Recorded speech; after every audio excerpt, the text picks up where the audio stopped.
Hello, beautiful people. It's me again, Talia with the Sassy Nation, and welcome back to Design Your Decade, your source for all the tips and tricks that you need to know so that you can really step into 2020 and the decade beyond in your full power, ready to really crush your goals, go after everything that your little heart desires in 2020 and the year beyond, the decade beyond, to be quite honest.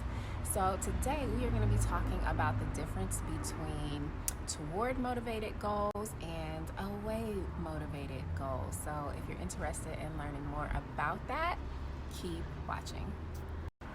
And of course, as always, if you have any questions about how any of these concepts that you are learning can apply directly to your life, feel free to send me a DM or click the link up in my bio or in the comments below. Okay? So when I think about the difference between goals that are toward motivated versus away motivated, how I explain it to people is like this. I'll use my own life for an example, right? When I was an elementary school teacher, I really desired to get away from the life that I had created for myself. I felt kind of trapped in it. I knew that 9 to 5 thing, like going straight into a position where I was going to have to just like have 2 weeks vacation and all of that kind of stuff wasn't going to work because, I'm used to having a lot of time off as a teacher. That's one of the benefits. However, there wasn't a lot of money in that profession, although I loved it. I really desired to get away from that, right? And so I made decisions based on my desire to sort of break out of that situation, and that's fine and that's good. However, at the time, I didn't really have like a solid plan for what I wanted to do next. So I didn't have like a toward goal that I was going to be moving towards. I just knew I wanted to get away, okay? And I eventually did, obviously, because I'm here speaking to you all now from a completely different paradigm, right? I experienced a complete shift in my life once I left teaching. However, when I did leave, a couple of years later, I had the opportunity. This was like about 2 years back when I really started to travel pretty consistently. I had the opportunity to move away and go to Mexico. Now, that was kind of a toward motivated goal because living abroad was something that I always wanted to do. I just didn't know how, right? And so when the opportunity presented itself, I followed that instinct. I followed my intuition, and it led me here, which is actually where I'm broadcasting from, Playa del Carmen, Mexico. And once I got here, I was like, this is magic. Like feet in the sand, white sandy beaches, calm ocean waters, warm water. I was like, this is my place. I don't know what else is here for me, but I'm just gonna kick back and stay a while. Now, living here for those 6-7 months, what it did do, I was back and forth actually. I was traveling other places. I came back to the States for like the summers, but basically during that period of time when I was doing a lot of traveling, what it did do was give me perspective about how I could incorporate these elements of travel, which I really loved, but also form like a very stable core base from which I basically use as like a launch pad, here in the States, because that was also important to me as well, like being close to my family. Like many of you all know, I was in Atlanta. I used to live there for many years. And so I wanted to figure out a way that I could do both. This is where lifestyle design comes in. And that's how I came up with the concept that I can help other people with this. Like once I figured it out for myself, like what does that look like? What does it entail? And that's a part of the work that we do in Mindset Alchemy for Humans. That's my 90-day coaching service that I offer to my clients. And that's also the work that we do in Design Your Decade, which is the 2-day mini retreat accelerator. Basically, you get 90 days worth of coaching in just 2 days. I know, it's crazy, right?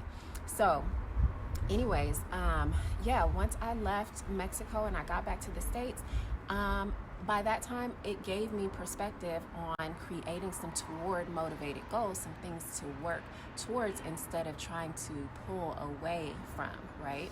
And so this is what I see with a lot of my clients. I work with a lot of people, and many of them are very, very high achievers, they're go-getters, and obviously like very toward motivated people.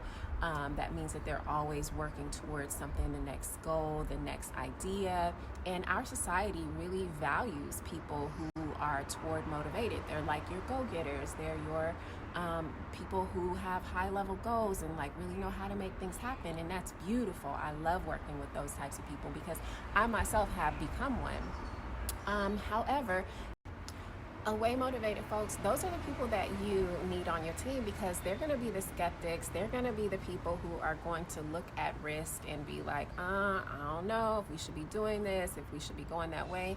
Their natural inclination is to avoid conflict or avoid too much risk or avoid move away from a potentially negative excuse me, impacting situation. So you need both. That's what I'm saying. And that's the beautiful thing about life and about being human, is that both can coexist, both need one another. And as a person, you're going to have both. You know, you might be more dominantly toward motivated. That means very goal orientated.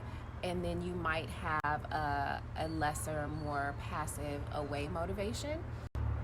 The issue with toward motivated people is that they sometimes can be so ambitious that they have blinders on and they're not able to see and avoid potential pitfalls. And that's where accountability comes in. You need people around you who can sort of help you not only be accountable, but see those blind spots for you and be able to help you to stay on course and on track with whatever it is that you are working towards. The issue with away motivated people is that a lot of times they're the type that kind of they run away from things, and how do I say it? Things actually have to get really bad before they actually take action on certain things. And so they'll get themselves into situations, let's say a dead-end job, for example, and they know that this job is like not going anywhere, but they'll wait until it's time that, you know, they're on the brink of being laid off or getting fired even, before they will take action on a thing.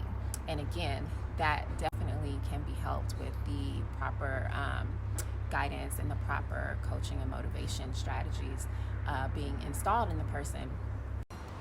I personally worked on the identity and figuring out like what the identity of the person who I wanted to be that was going to help me to accomplish all of these big high level goals that I have for myself. And that's why I always say like identity work is so pivotal and it's so important, because it makes the transitions that you need to make all the more easier. And so regardless of whether you're toward motivated or you're away motivated, when you work from an identity level, whatever it is that you need, it balances out essentially.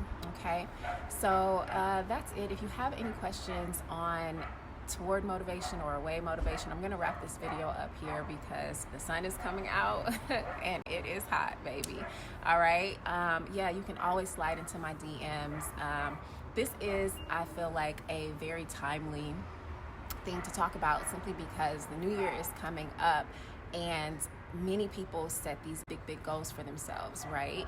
And without knowing like whether you're toward motivated or away motivated, it can make it a lot harder to accomplish those things. And also, by not having the established identity of the person that has the behaviors, has the habits and the skills and all the things that you want to do in 2020, when you work from an identity level, all of those other things just shift into place a lot easier for you, and it makes those goals more attainable.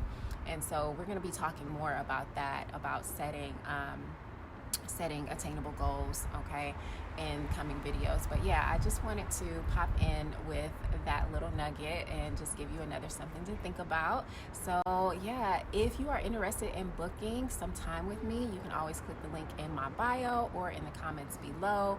We are still doing the 2-day mini retreat, which is the Design Your Decade if you're in San Francisco area.